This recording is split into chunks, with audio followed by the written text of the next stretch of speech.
Hi, my name's Sabaru, and the lecture that I went to was Forecasting Turbulence, and I went to it on November 26th.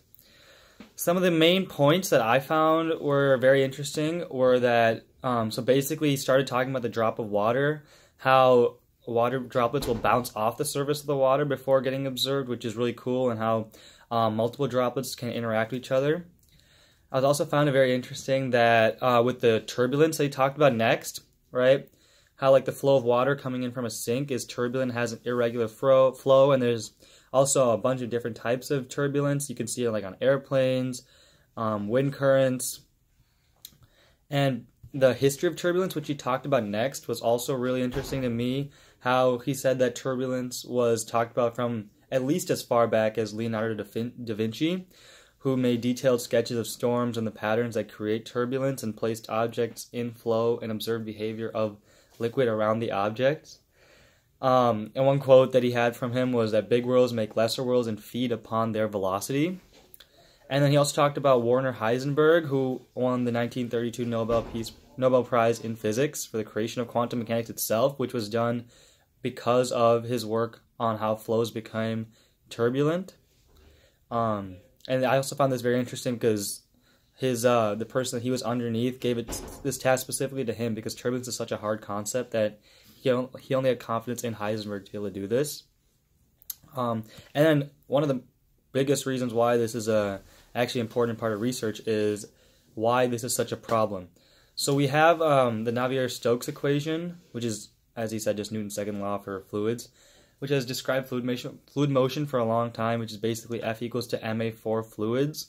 And it tries to keep track of a lot of information for fluid flow, which isn't exactly the best way to do it.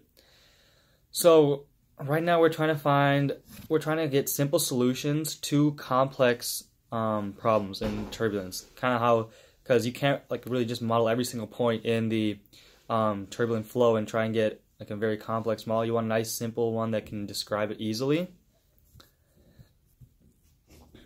And in the study of fluids, superposition doesn't work. However, there's an alternative way that could make it work. And the biggest question here is how can we predict turbulent flow? This is the key question here. This is done by thinking about simpler systems and breaking down those systems, seeing how turbulence is formed, switching back and forth. We have learned about the applications of turbulence, which are the hawk moth and how it's able to fly with the it's been theorized that there's like a little structure on their wings which due to the turbulence of the water flow is able to help them fly, and jet engines. So yeah, turbulence isn't, as is like his final key point was that turbulence is not a bunch of little problems that you just have to manually grind out to find exactly how it works. You can do it by finding simple solutions to a bigger problem.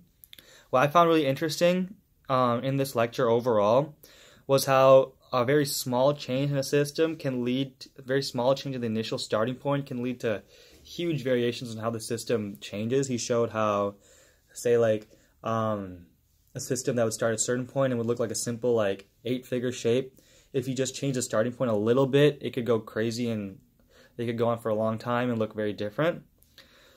Yeah, I also found it very interesting just the plain irregularity of it overall, how something very irregular occurs in nature and it's so hard to predict.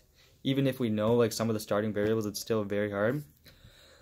So finally, some of the things that I found interesting after looking into turbulence some more were how exactly turbulence is defined.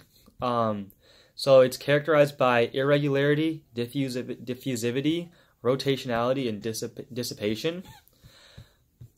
So irregularity is kind of self-explanatory. It's just how it's just statistically not what you'd expect.